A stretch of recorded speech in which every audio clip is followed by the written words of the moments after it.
Welcome to the Real Turf Techs podcast for the technician that wants to get real. Follow along as we talk to industry professionals and address hot topics that we all face. Along the way, we'll learn tips and tricks. I'm your host, Trent Manning. Let's have some fun. This episode of Real Turf Techs on Golf Course Industries Superintendent Radio Network is presented by Foley Company, a strong supporter of equipment technicians and golf course maintenance departments everywhere. Foley Company offers a proven solution for above and below the turf for turf professionals everywhere. To learn more about Foley Company's line of reel grinders, bed knife grinders, and the Air 2 G2 family of products, or to find a distributor, visit www.foleyco.com. Foley, ready for play. Welcome to the Real Turf Techs podcast, episode 157. Today we're talking to Toby Christoun, equipment and shop manager at the Country Club in Brookline, Massachusetts. The Country Club is a 27-hole private country club on 236 acres. Toby has 2 assistants in the shop, full-time in the winter, part-time in season. They're primarily a Toro barn with various other pieces of equipment. Let's talk to Toby. I'm ready, man. Let's do it. All right, let's do it. Welcome, Toby, to the Real Turf Techs podcast. Thanks for coming on. Thanks, Trent. It's awesome being here. You're like a celebrity in our world. You're like the Tom Cruise of turf. It's pretty awesome. Now. Come on. I really appreciate you reaching out to me. And I would like to take a minute for anybody listening. If you want to be a guest, just send me an email. I mean, that's all it took, right? You send me an email and here you are. Yeah. I'm always looking for guests, and, I do think there is people that say, I don't have anything to say or I don't have anything to talk about. But we all have our own story. And Absolutely. To me, those stories are interesting. So, thank you for being here. Tell us how you got into the turf industry. So, it was funny. I sat at Johnson & Wales University after high school and didn't really know what I was going to do. I was just in business management and left after a short stint there for a high school sweetheart, kind of the wrong reasons, and came back with really not knowing what I wanted to do. My father has always owned a really successful auto body and mechanic shop and worked with him and just grew up in the shop doing that, but my parents always said, you're going to go do something else. It's not healthy working for your father. My father didn't want me doing the auto body just for the health reasons. But I learned a lot from him along the way, just the journey of being a small businessman and the integrity in a business and how all of that matters. So actually a really close friend of mine is like, why don't you come work on the golf course for me for a summer? And I got into that and I loved it. And from there, I graduated from UMass with a turf management degree. And and then ultimately there's a long story to it all, but this is where I am today. Why don't we got, an hour to fill? So Yeah. How did you get from turf school into the mechanic shop?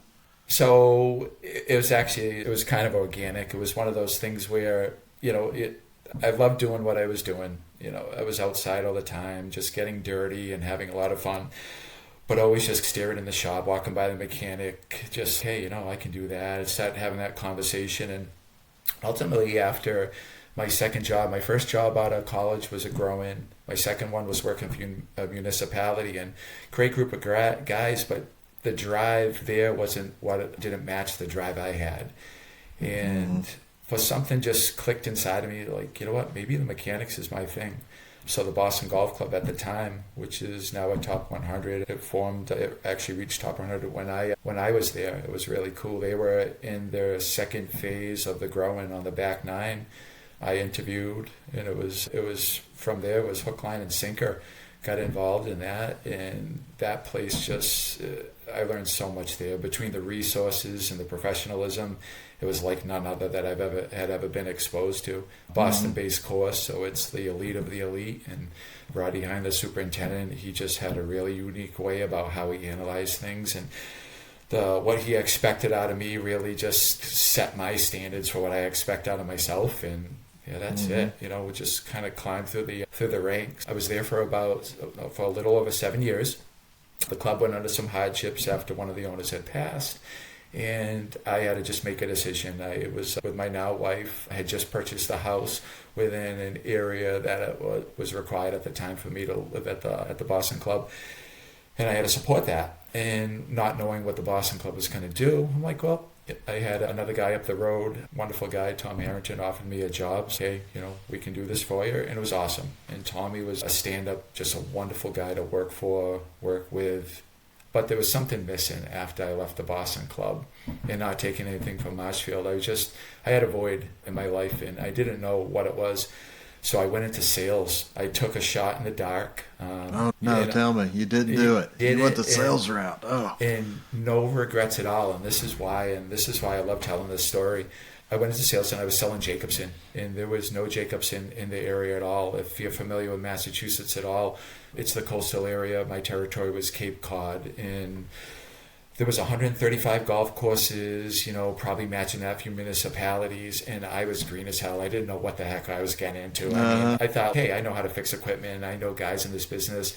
I know turf. I'm just going to walk into the small amount of friends that I had, sell equipment, and it just doesn't work like that. These guys are not your friends when it comes to business, and not off the rip anyways. Right. So it was kind of funny. I got out there and I changed that territory around drastically within the 3 years that I was there. Went from no orange to a buttload of orange, and it was awesome. It was so good that Toro, actually, a friend in the business, Nat Binns, who was selling in the Boston area, got to know me well through the Boston Club.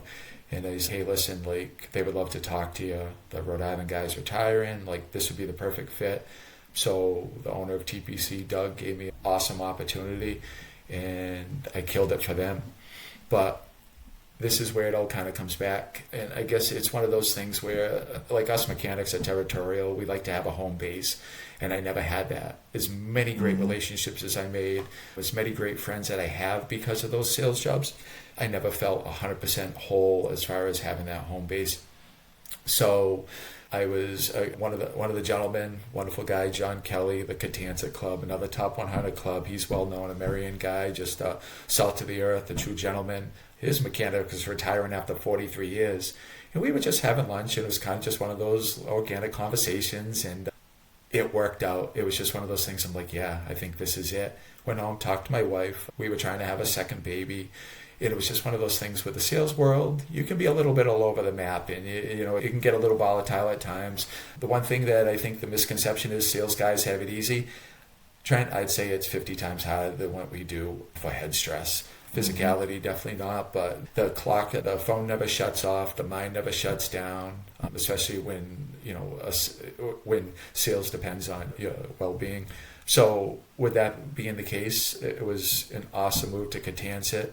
And I really had it made there. It was one of those things. It was, I think, a 16-mile drive back roads, 20 minutes, barely hitting idle on the truck. Seaside golf course. You go out, throw a line, and catch a bluefish type of atmosphere, quiet. Just, members at that course and members at my course now, but it was probably one of those places where it was one of their 5 courses they were members at. It was just low-key awesome. And then my director called me, and who I formed a great relationship with through Jacobson, and then just kept that relationship going, which was so important. He's dear to me, and he called me up and let me know that he had an opportunity for me to come and wanted me to be part of the U.S. Open and this and that. His mechanic had left, and I said no at first. I'm like, dude, you're crazy. This is not I got it made. Let's not disrupt my life. I'm going from a 20-minute drive to now an hour one way if I'm lucky, and on the way home an hour and a half, could be 2 with the Boston traffic.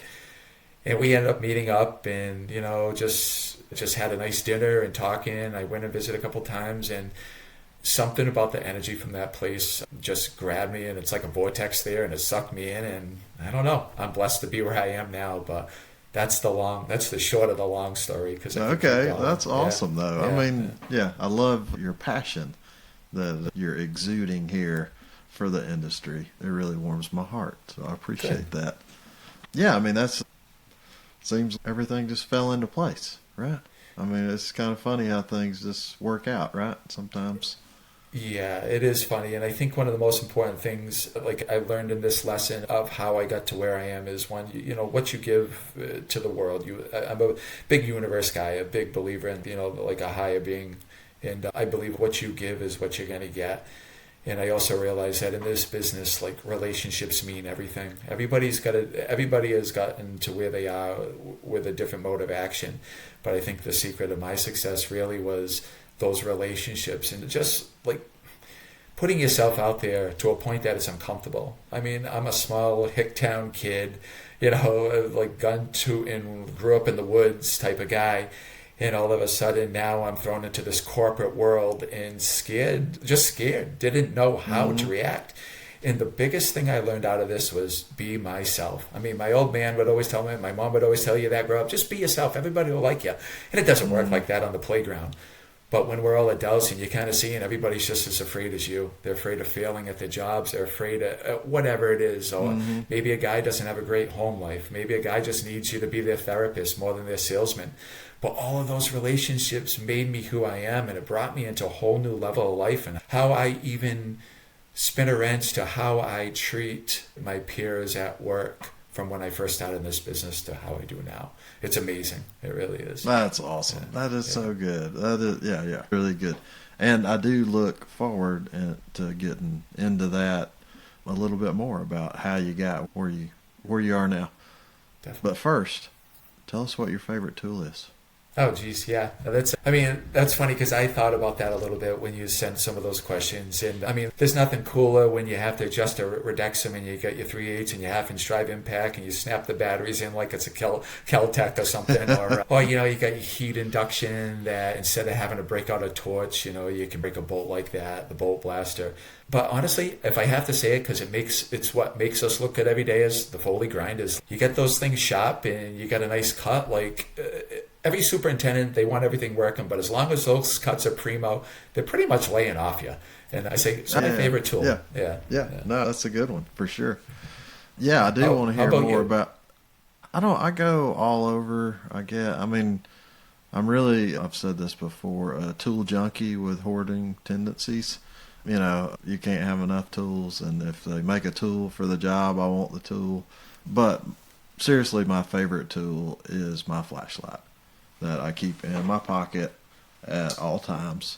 This is a Streamlight. I used to carry a Wedge. This is the Wedge XT. It's a little bit smaller, USB-C charged, button on the back. It's just awesome. I love it. Because, you're in dark spots, right? And I'm wearing glasses now because my vision's not as good. And if you put some light on the subject, it helps.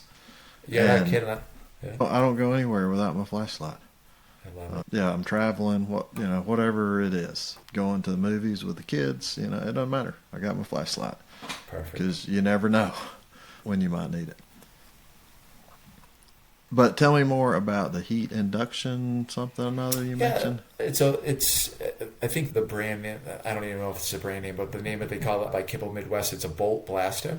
And basically it's just a heat induction tool with a coil, with different size coils that would fit around a bolt.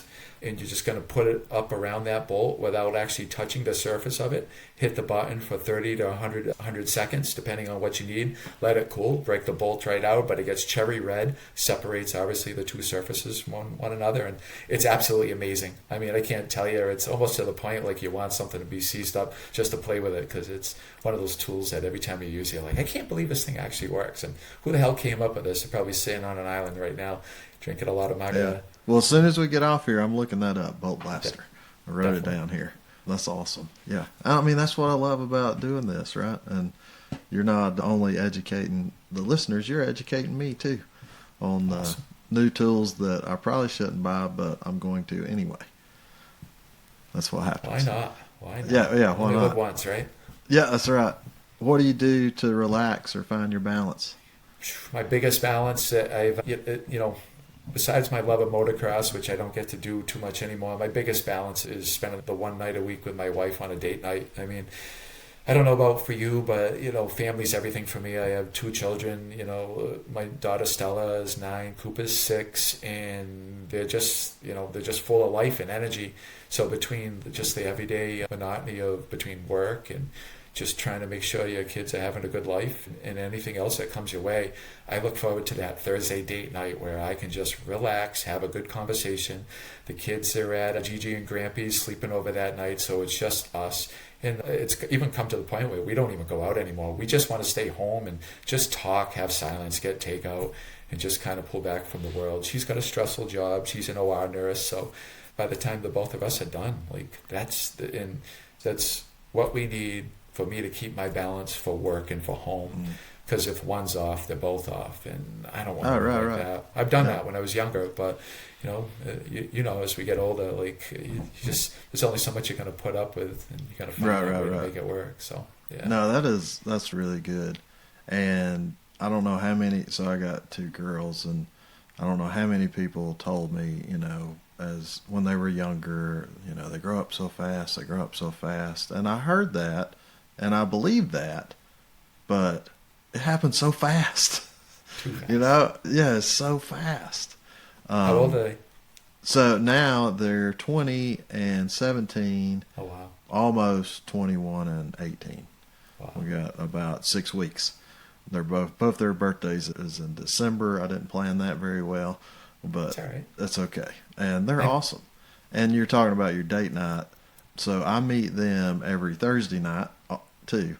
My girls, we go to dinner somewhere, and that's the highlight of my week every week.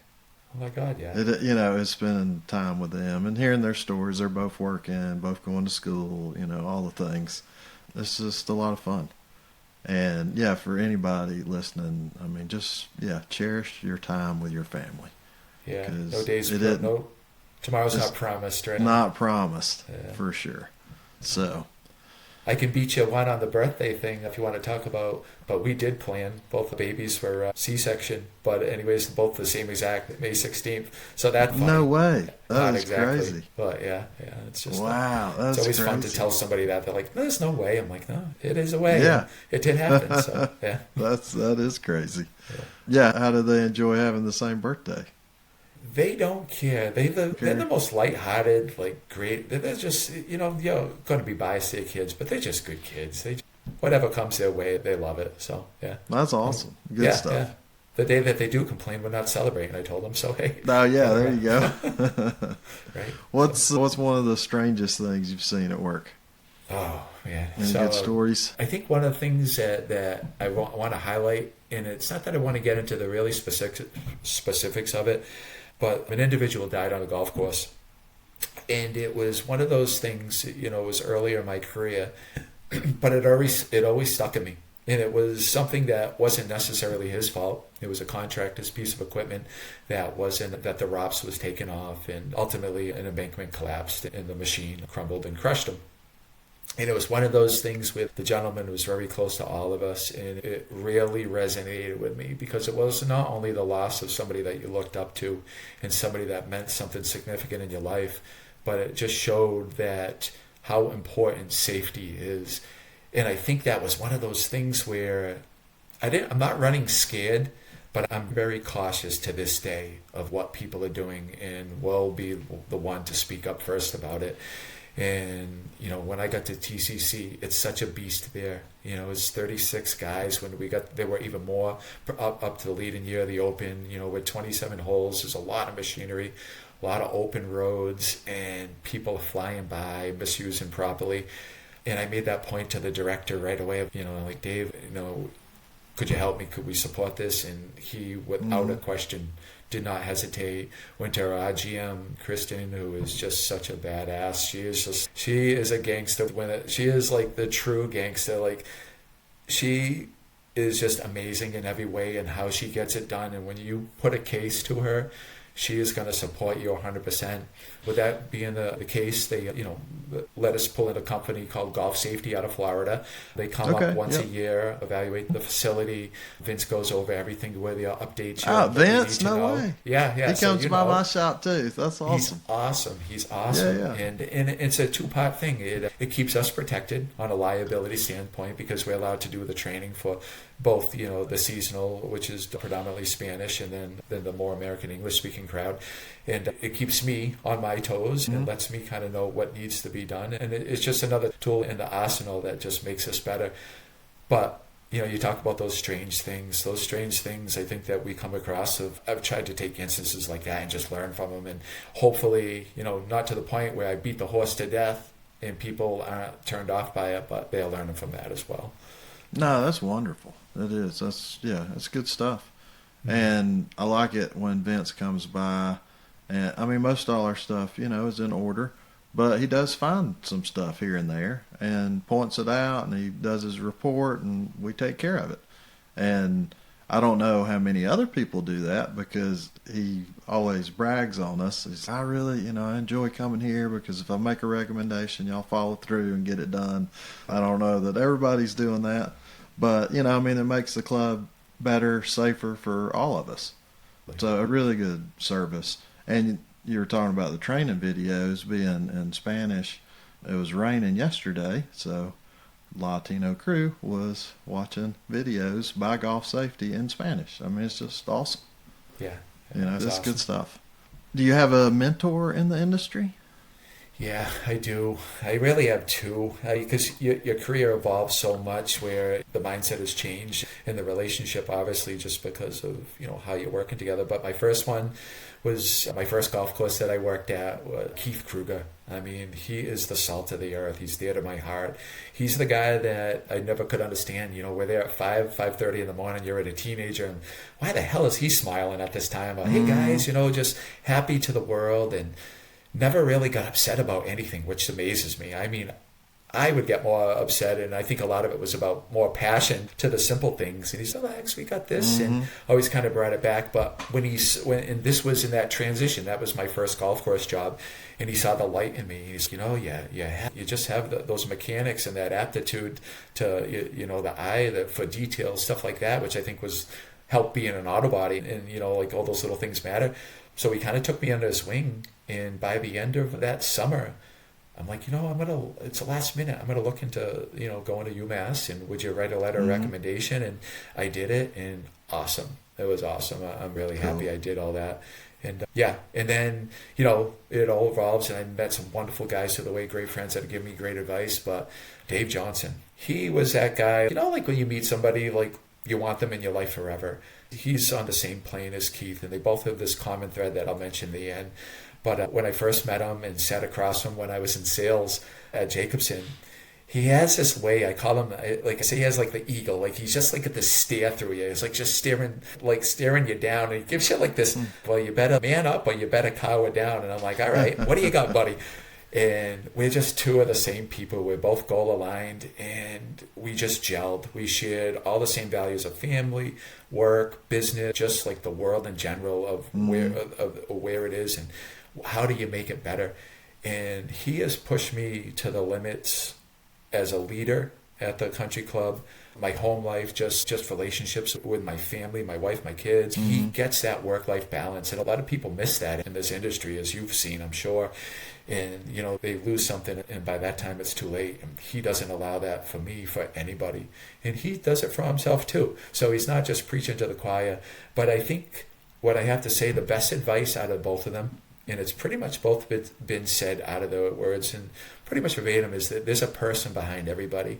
We got to get a job done, but it's about the person first. Unless you can, get them to buy into what you are by setting that good example and listening to them, not just hearing them, but listening to them and growing with them. Like you're just as much of a fake as anybody else. And he has done that and shown me how to do that to another level that I've never done before. And it's awesome. And Keith, there is, it doesn't matter. Nobody is at any different level. Yeah, I mean, anything that he would ask the lowest guy on the totem pole, he'd do, Keith included. And so those are my mentors, and those are the guys that I look up to and value more than that they probably would ever even understand. No, that's awesome. That's really good stuff. Yeah, because where would we be without other people in our lives, right? 100%. Yeah. What would be your dream job or opportunity? Do you know who Jim Netton is? Yes, yeah. I do. So I've always loved Jim. When I met Jim when I worked for Toro, selling TPC, selling Toro. And he came in, introduced himself, and he was just teaching us sales guys, how to sell and a little bit of equipment. And then, seeing him out there in the field, just teaching sprayers or this and that. And his relationships, I think, is what I envy the most, is that he's got relationships with John Deere, Top Secret stuff, Toro, with all these dealerships, just getting out there. And I think what I like about it is that his educating. Just what he's doing. Would I do it my way? Of course, everybody wants to do it a little bit their way, but I could definitely take a page out of Jim's book. I could definitely see myself loving something like that. I mean, I have a great capacity to teach where I am now. The club being as strong as it is and as prestigious as it is, I get a lot of local phone calls from superintendents and techs, which is really cool. But I think, like, you always want to grow. And if there was a dream job, if I didn't have family and I could just get on a plane and, hey, let's go to Scotland and teach some people, let's go down and see Trent, what he's got, and learn from him, and then take it to the guys next door. Yeah, that would be it. But, I mean, other than that, yeah, I'm happy where I am, so. Yeah, I got an episode. The next episode coming out is Jim Nedden. Get out of here. Yeah, and we were trying to talk about Procore 648. Yeah. But we ended up talking about cutting units again a little bit. I had him on. I don't know if you heard that episode, but yeah, I have. Yeah, episode 136 back in March, I think. Anyway, yeah, awesome guy, and he's so passionate about what he's doing, and he loves teaching. And I actually talked to him, and I got to follow through and get it set up. But I hadn't decided if I'm going to do YouTube Live. I've kind of thought about that. But he's got, PowerPoints for sprayers and 648s and, all this stuff. And I would like for him to do a class, and we'll put it on YouTube, on our YouTube channel, for everybody to see, because he has a ton of knowledge. And just like you're talking about, because he knows the engineers at Toro, and he knows engineers at John Deere, and he knows Jacobson stuff, and he can rattle all that stuff off the top of his head, which is amazing. It is what amazing, the real, the real diameter is, and the real shaft diameter. I mean, he's got all that stuff stored away somewhere. Impressive every time you talk to him. That's good. Do you have a technician you want to work with for a day? I've worked with so many great technicians, especially too after the Open. Like and I'm sure you've done the Open as well, right? But you feel like you got your all-star team in your area. So, but there's one guy that I could work with every day. His name's Nick Sama. When I was at the Katanza Club right before I left, and he's got kind of a unique story, and you would probably really even enjoy talking to him. But his wife was a traveling nurse, and during COVID, they really took advantage and reaped the benefits of her being a traveling nurse. And with that being the case, he originally started out of, I think it was Ledge Rock out of Pennsylvania for Allen, and then ultimately kind of scooted around and was at Chambers Bay and a few other golf courses. Okay. Doing the traveling thing, and then came to Katanza. And I got to meet him for maybe a month. He was working in the shop a little bit, working out there, but he wanted to be in the shop.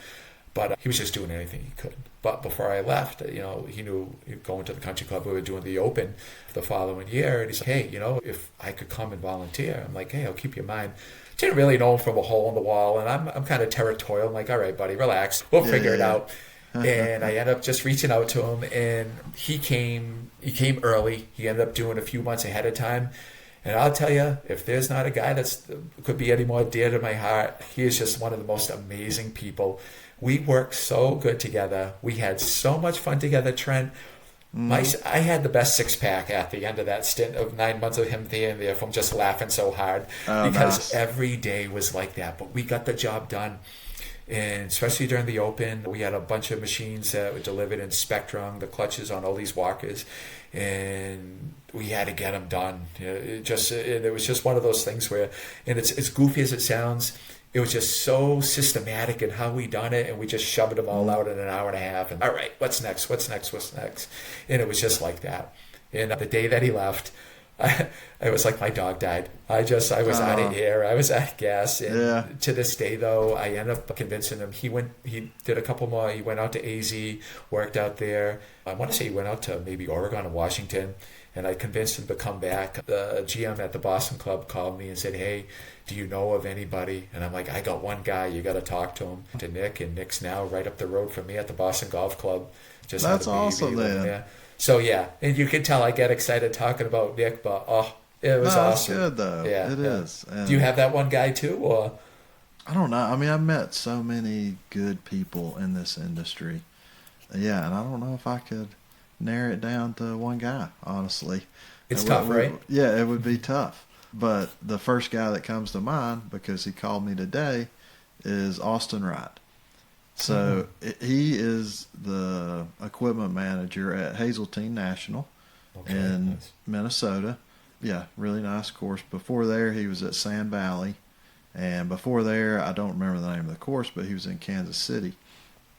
But the way I met him is he and I and Corey Phillips, which is another guy I've met through the industry that became friends with, volunteered, another guy too, Patrick Drinkard.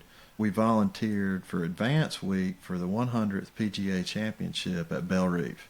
And the equipment manager up there at the time was Chris Rapp. Awesome guy. And we ground every reel. I've told this story several times, but we ground every reel on property.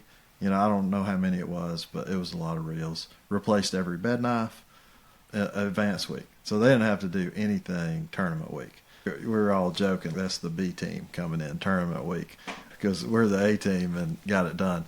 But anyway, back to Austin. I mean, we really, formed a friendship. And that was 2018. And for the last, I think, 5 years, we've taught a class together at GCSA at the show. We're teaching one this year. That's why he called me today. It's kind of funny. He's the organized one out of me and him. So he keeps everything straight. Like, I'll throw all the information in the PowerPoint, and he's like, let me clean this up for you. I'm like, all right, man, appreciate you. And I mean, he throws stuff in there too. But it's been a lot of fun. And, just catching up. His youngest kid is 11 months old. I mean, it's just, I don't know, good to see a younger person, younger than me anyway, really making strides in the industry, and to call him a friend. Love it. Yeah, good stuff. You got me so sidetracked telling my Austin story. I love But it. yeah, no, it was good. It was, yeah, really good stuff. And like Corey Phillips that I've mentioned, so we worked together at the Toro distributor, Jerry Pate, Turf and Irrigation, and so I met him probably like 2008. And he lives not too far from me, maybe 30 minutes down the road. The course he's at is about 30 minutes. And, we don't get to see each other as much as we want, but he's got 3 boys and they're all playing sports. So he's, wide open, busy. But it's just really nice to have a friend that you can pick the phone up and say, man, you've seen this, or whatever it is, or hey, listen to what happened here today. Definitely. That's just good stuff. Yeah, another guy, Kent Carson. I met him through the turf industry, and yeah, I mean, we've been friends for, probably going on 20 years. Wow. I mean, it's just crazy. And I was at his house last night talking some business stuff with him. I mean, I don't know, it's a really good industry. It really. I've been very blessed. All the people I've met and can call a friend. Yeah. It's something. Get ready for tips and tricks. Well, let's hear some tips and tricks. What kind of tips and tricks you got you would like to share? I mean, it's going to be tough to give you any tips or tricks, a guy of your nature, but I think this is always funny. So with the Open, and I kind of picked this up over my sales years. Everybody adjusts rails, I think, a little bit different. You think about the specs on a rail, like somewhere, whisper contact, 2000s clearance on a Jake, or, full contact, old school, new school. It doesn't matter what it is. All the grinders grind different, from the Dual Express to the Foleys to the Simplex. But I always look at it like this. I try to keep it simple with whatever I do. Always make sure any piece of machinery, especially my assistants that have come through or anybody that I'm teaching new, it's like the body. If you're tense, it's not going to work good. Same thing with a rail. Keep it relaxed when you're tightening up, adjusting heights. Don't over tighten. Don't tweak on one side or push on something when tighten on one side and trying to compensate. Just holding it still. But when you're adjusting those rails, the bed knife, I use business cards, and everybody's, what the hell is this? During the open, all the guys, the 8 techs in the shop are all laughing. All they're all friends, so we're very vocal with one another. Dude, what the hell is this? I'm like, this is what we're doing. Trust me. And to this day, I love it. And the reason I love it is this. It gives me enough clearance. I'm not a big fan of backlap, and I don't even have a backlap machine at TCC. We have two bed knife grinders, 2 reel grinders. We got a generator. If we have to run them, if electricity goes out, we're good. Nice. Okay. We have backup of reels. So if it's not sharp, if it's not cutting, it's going to get thrown on it, and it's going to be a reel cut. It's going to be a sharp cut. With a sharp cut, you can pretty much cut anything. I feel that when I use a business card, I'm keeping enough clearance where I know I'm going to get enough cut to go through the type of card that I purchase that I like. If the reels are a little wet and we have a lot to go through in the shop, it's not going to fail. The paper kind of would and fold over and get a little mushy and keep on having to grab new papers. Kind of mimics what a blade of grass is. If you hold a piece of paper, even fold it over, to what what grass looks like, the width of a credit card, a business card gives that, mimics that a little bit better. And to this day, I have had no complaints. If you put it under a microscope or you look on a prism, everything is beautiful. Nothing's torn. Everything is super healthy. I think that has been a big help in my success in the later years. As simple as that sounds, but it works. And so that's my don't tell everybody a trick, but I like it. No, I mean, I love it. And the reason I love it is it just proves something that some of us know, but I think there's a lot of people that think you have to do it a certain way. This is the correct way. And if you're not doing it this way, you're not as good as me. And I'm on my soapbox here a little bit. But I've never agreed with that. And it's something that, it kind of bugs me that, people think that way. Because, and just for instance, you said you don't lap, which I totally respect that. But I know other people that lap every time the mower goes out. And I would put their cuts up to anybody else's. So, at the end of the day, it's whatever works for you. If it's working for you, don't, if it ain't broke, don't fix it, right? I am curious, how thick is the business card? Are we talking 10,000ths? Or is it more like an index card that's 6,000ths? I was going to say, if you say an index card, I think you'd be fair. Yeah, I buy them off of Amazon. They're not, they're not a shiny gloss with a little extra reinforcement. They got a little snap to it, but I would probably say 6,000ths to be fair. Okay, I was just curious. Yeah, one other thing to highlight on that, and I like what you said. We all do it different. We all have our own ways. But I also, you see too, everybody's turf is different. From what one superintendent did to another to get to where they are is a totally different method. Some people don't have the means and their fairways are thatchy, so you're going to adjust a fairway machine to compensate different, to go through that thatch, to not shadow, versus a guy that's mowing at 300, top dresses, once a month, and it doesn't even pull a different, it pulls a splash. So it's all adapting. It's no different than our bodies. Like what you may be able to eat, I may not. It's the same thing for what we're doing. What I did at one golf course might not work for the next. So the cuts and all of that are a huge part of it. And how I address those machines, and I think more guys, in the conversation, they're using prisms. They're getting out there. They're actually seeing, what's a bench cut, what's a field cut. They're getting educated. And thank God for guys like you doing social media and these videos, especially these young bucks that aren't really bred or taught, don't have those resources. Where someone like you getting on there and they're really feeding into it. But I think it's important for a guy like you to say, listen, it's okay not to do it the way I'm saying it. Just try to get there, but maybe use a little something of what I'm doing to do it. Why not? So the one video that you made me think of about, the video, I don't remember exactly what the title was, but it's basically how I grind a reel with a Foley 653. This is just the way I do it. This isn't the end all be all. This is my method. And just like we could do a video on how you set up a reel using your business card. You know, this is the way you do it. This is what works for you.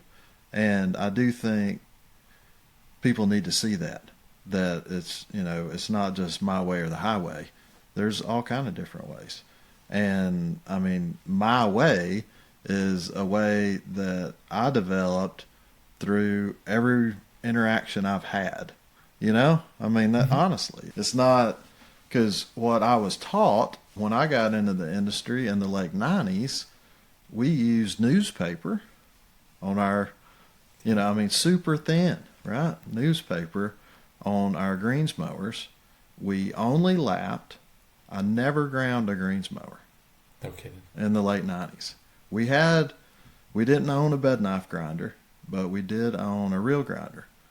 But the reel grinder, it was, an old machine, and it was not conducive to putting a walk mower on that machine. You could put a reel up there, but not a whole walk mower. Just wasn't heavy duty enough.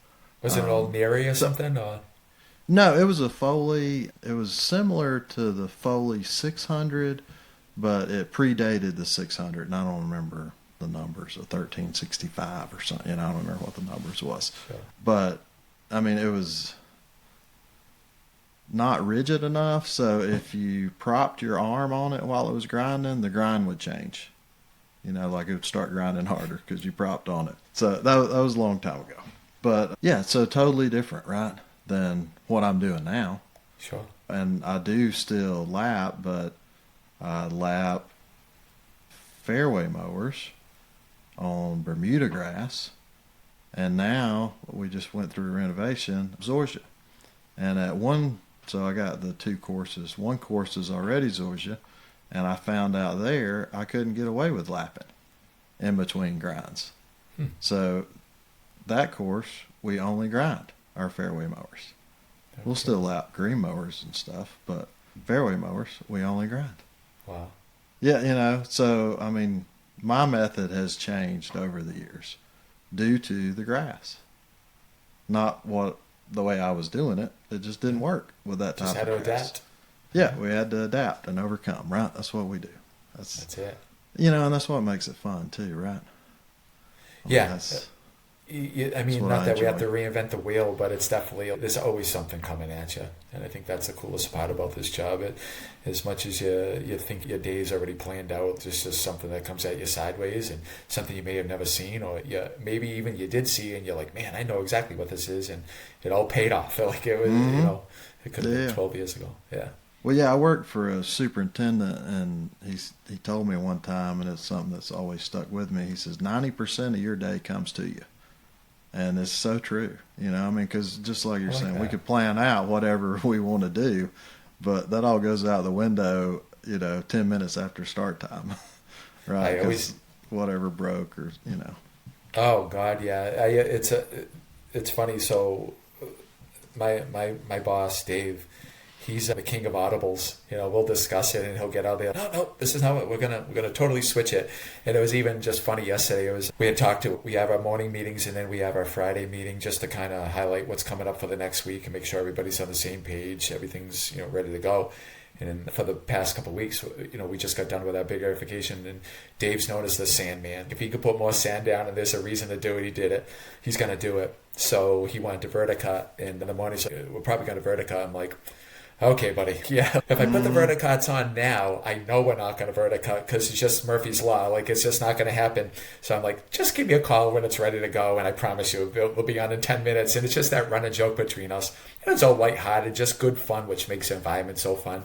But if I was to get those verticuts on for 2 weeks, they'd sit on for 2 weeks, and then we'd have to take them off and put a set of rails on. It's just, would have never used them, So, yeah, it's just like, as much as you plan, it doesn't matter. It's just something coming at you different. Yep, always something coming at us. Definitely. Well, yeah, let's talk about your career and kind of how you ended up where you ended up. Yeah, so at the beginning, I don't want to sound redundant, but, I think just going through the golf courses, through sales, and then ultimately getting back at the golf courses, which was like, my meant to be, my destiny, if you want to call it, whatever. It was, how I got there. And, you see the timeline and all the years that have gone by, 20 something years, it's been such a great run. But it's the connections that were so important that I made in the meantime, and the relationships. But most importantly with that, the professionalism. The one thing that I've learned over this career that I wish I knew more when I was started in the beginning was to throw yourself out there. Get to know everybody and anybody you can.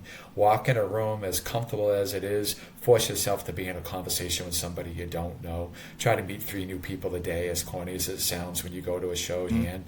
All of that has such merit and such weight to it, because in the end, everybody is just as afraid to meet somebody else as you. I mean, there's the 10% of those guys that can walk in any room and dazzle, but the other 90% are just afraid or just as nervous to do it, especially the younger guys, where if you can get through that, you're going to build this tolerance up to that first part to get through the next part, to now feel comfortable with yourself and build your craft, learn how to become a professional, feeling free to really just embrace the people around you, because you're not afraid of what they're going to think, to ask questions and all of that stuff. And that is really why I am where I am today in my career, is that I threw it all out on the line. After seeing what I wanted from the Boston Club and going through the ranks and through the sales of learning, there's a bigger picture out there than just golf courses. There's what they call the FS&G, the sports field and grounds market. There's estates. There's all walks of life. There's guys that went from golf to that because it was a better balance. There's guys that got out of it and went back to golf because it's just such a passion for us guys that do it. And hearing those, you automatically have that common thread with them.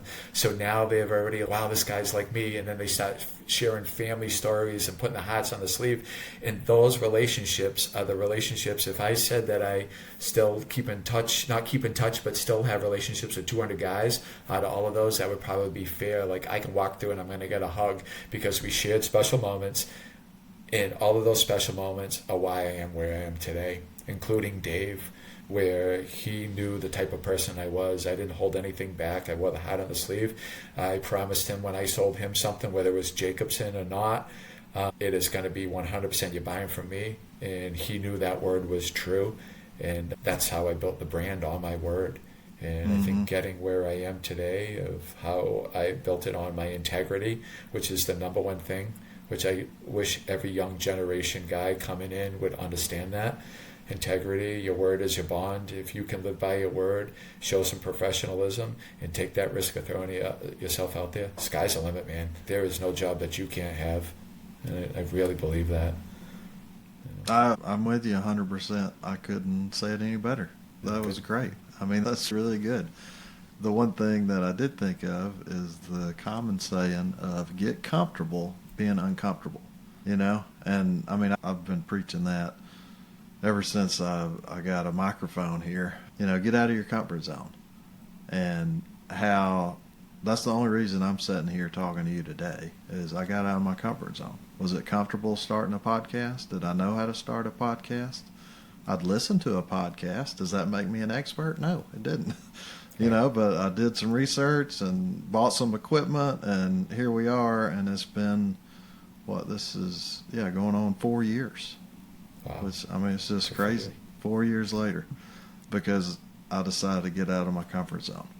Love it. And, I put my pants on just like everybody else, and when we first got on, you're like, ooh, it's a celebrity, but, I'm just a normal Joe, just like anybody else. That's why you're so successful, though. You're humble. You appreciate what you're doing. You appreciate the industry, the people that are in it, and I think that's why people adhere to you too. I think that's a huge part. I mean, we're not going to adhere to the pompous, fool that's got everything to say and not willing to listen. You're a guy that is clearly, from watching your videos and listening to your podcast, that you're genuine. You appreciate what everybody's got to say, and I think that's what this industry needs more of. Unfortunately, I think there's a lot of guys that are afraid to do it, and then there's a lot of guys that are just too busy, but you're generous enough to give back to us, and that's why we appreciate you. Well, thank you. Thank you very much. You ready to do some rapid fire? Yeah, you bet. Or did you have anything else you want to talk about? There's one other thing, and I think it's important. We got plenty of time. I love the story, and I'm hoping even like when we're in the National, and I'm going to meet a couple guys just out of this, and I know I'll get some phone calls, but I think we all do it different. We all come from big clubs. You come from a machine yourself, and I know a lot of guys that all have a different way of doing it. And I think what's unique about us at the country club is our culture. And I know a lot of guys preach culture, and I know a lot of guys that preach the culture, and the guys that work for the guys that preach the culture, and it's not what it is. But I can honestly say with my heart that where I work, it's something special, and it's like this. It comes from the top. I have to give, obviously, our GM, Christoun, a lot of credit, because she is the one, and you can see it no matter where you walk on the campus with any department, how much she appreciates all us, and what she gives us is super important. But internally, and our big dog director, Dave Johnson, he is the salt of the earth. And like I said earlier, he's just a good man, but he's got such a gift for what he does. It comes so natural, the way that he can make decisions so effortlessly, in all the way that he can read a person, the way that he can handle a person that might not be in a good state, the way that he drives his team, the way that he directs us with such determination and without such hesitation, blows all of us away. We all talk about it on the side. But it starts with Dave, and he has made a point, and before I was hired, that I would be part of the leadership team. So I hold a lot of weight in as far as decisions of what goes on in the everyday. And I really appreciate that, and I wish that more equipment managers had that opportunity on their teams, and more superintendents and directors, and even a couple might listen to this and give it a chance, because it really gives I think the team more of an edge. And it's as simple as communication, right? In the morning, we'll start off where we all gather in Dave's office. We shoot, we BS a little bit, and we just have some fun conversation. But then we open up teams, and we look at what's going on. And we might have already talked about it the night before. But there's a recap, there's an audible, there's something that's got to go on. And, we got Dave, we got our superintendent, Aiden O'Sullivan, our senior assistant, Sean Mitchell, which both run the crew. They alternate week to week. You watch two guys that work together, I could not, it's just amazing. They just balance each other out. Sean's the big time planner. Aiden is very laid back and all right, let's pull it back and look at this a little different. And those two are it's amazing, And then we hold one other assistant there, Toby, who is going to be leaving us this week. He's leaving on for a new venture, but he's just one that was designed to kind of watch what we do in the office and take over. The ladder moves, if Aiden was to move on to another position and Sean was to climb the ladder. But what I really want to get to, Trent, was just after giving just a little description of how it sits, is that how we do a couple things by example. We all value each other's opinion 100%. There is never any animosity or any bad vibe from us. We're very open and very honest with each other. We're all kind of a second family. So with that being the case, when something does arise, we handle it like gentlemen, and even if we don't agree with each other, we just laugh it off and go. But I like to use examples as top dressing is one of them. You throw down, I can't tell you how many guys are out there grinding away, and there's no communication, and this poor EM just has no lower back for the next 3 days because he just threw out 25 reels inside of a day and a half off a fairway by himself. And now they're going to go top dress, and he's going to have to mow through that sand and redo it all over or try to get to life. And when I got there, that was kind of not intentionally. It was just all that anybody kind of ever knew. And I said to Dave, I'm like, Dave's great about, well, what can we do? And he's like, we can keep it regulated for 10 days and not mow for 10 days. So we work together. Hey, you know what? I'm going to be top dressing fairways. I'm going to be top dressing greens. I know you might have a grind schedule coming up. I'm like, yeah, I do. Thanks for letting me know. I'm going to hold off a week. We're going to prolong the cuts. Instead of maybe using the walkers, we'll go to triflexes for a clean cut instead of using walkers, which we primarily use during the summer.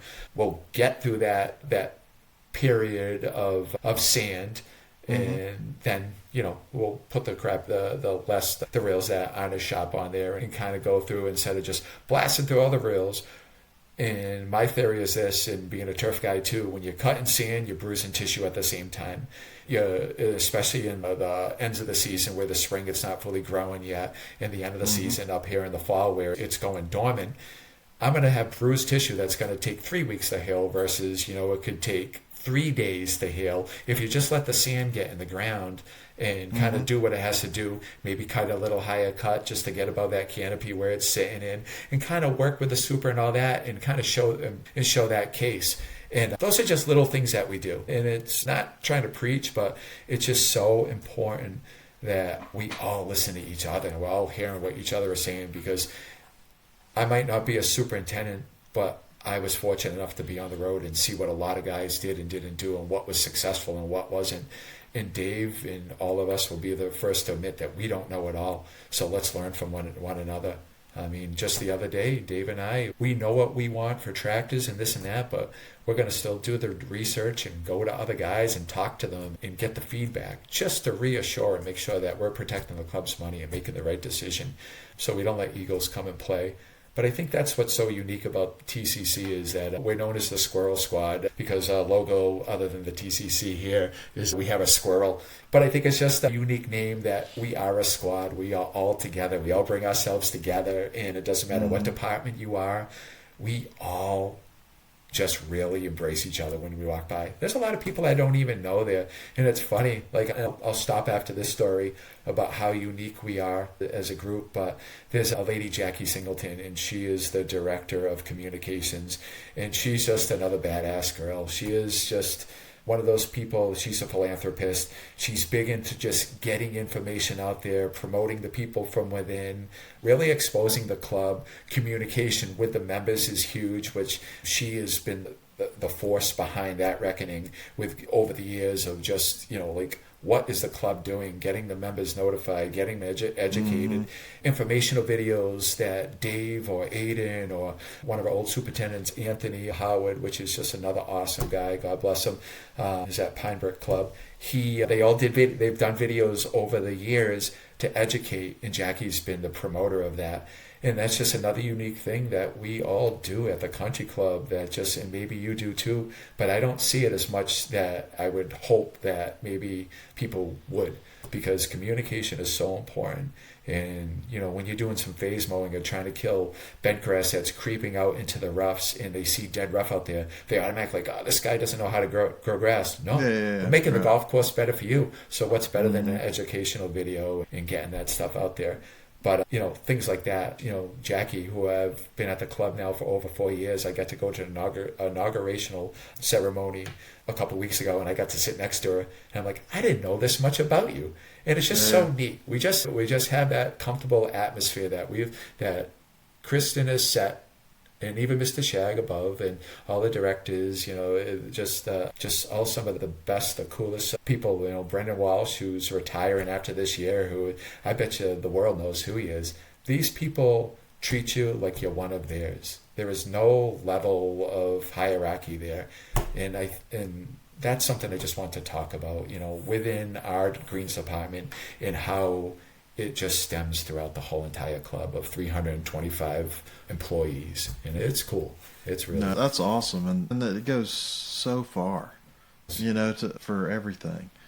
Yeah, because who wants to go to work at a place that is not fun, or there is a lot of emotions or negative vibes or whatever it is? It's not conducive to having a good work environment. So communication is key, and a lot of us drop the ball on communication. It's tough. It's all tough too. It can be tough, but that's part of it, right? It's a challenge, but you have to make an effort to make it better. Definitely. Yeah, for sure. It helps you grow as a professional. It helps you grow in every way. I mean, it's tough. I think, and as guys, just inherently, like, we're dudes. We don't want to talk about our problems, or we don't want to. It's easier just to get pissed and do it yourself, but it goes a long way where you can just say, "Hey, listen." You had a good question that was like, "How do you deal with that guy?" And sometimes you just have to embrace it and just this is a reason to talk to him, gain a relationship with him, and hopefully we can build off of that. But I don't know. Yeah, everybody's got a different way of doing it. Yeah. No, that's good though. Thank you so much for sharing all that. That was really good. Yeah, sorry it was a long story. Oh, no, it was awesome. It was good. Let's do some rapid fire. All right, what do you got? What's your favorite movie? Oh, man, nobody's not going to know this. Winners Take All. It's a 1986 motocross movie. It's about as cheesy as it gets, but it just throws you back. If I could move to the 80s, I'd do it, I want to say, I think I've seen that. It was a long I time hope ago, so. but I think I've seen. Rick Mellon, Bad Billy Robinson, Judy McCormick. Those are the characters. I mean, I can recite the lines. So my wife, she's, oh God, Nice. please not again. But if I Yeah, watched yeah. it, not lying 200 times, that's probably a low number. So Yeah, that's funny. What would be your last meal? Oh boy, I honestly I think lasagna. I just love lasagna. Okay. Yeah, how about Homemade? you? Oh yeah, Uh, yeah.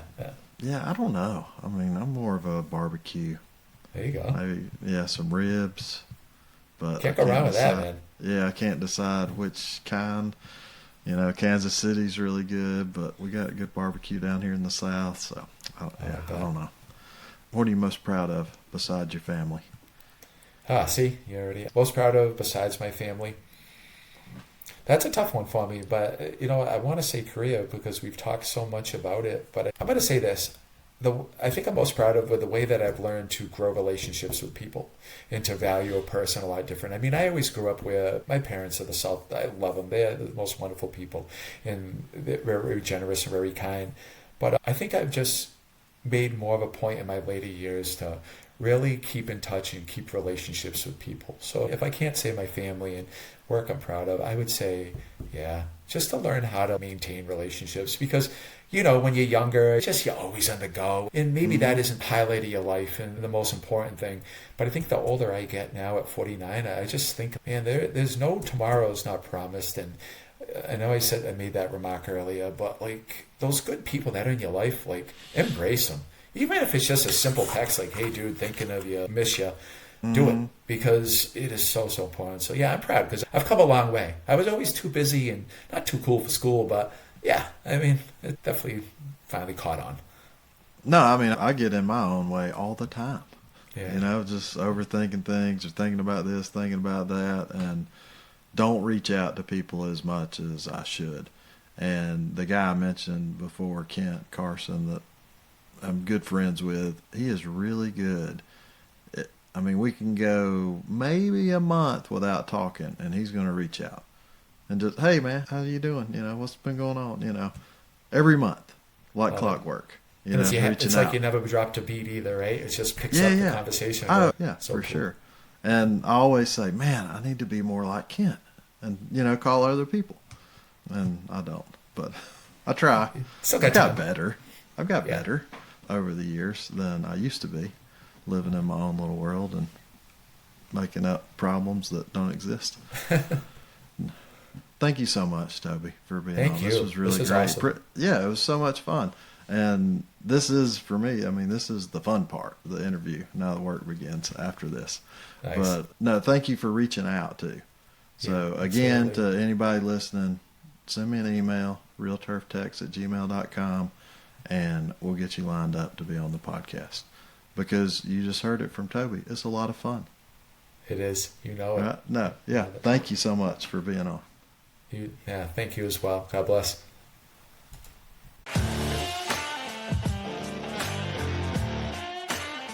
Thank you so much for listening to the Real Turf Techs podcast. I hope you learned something today. Don't forget to subscribe.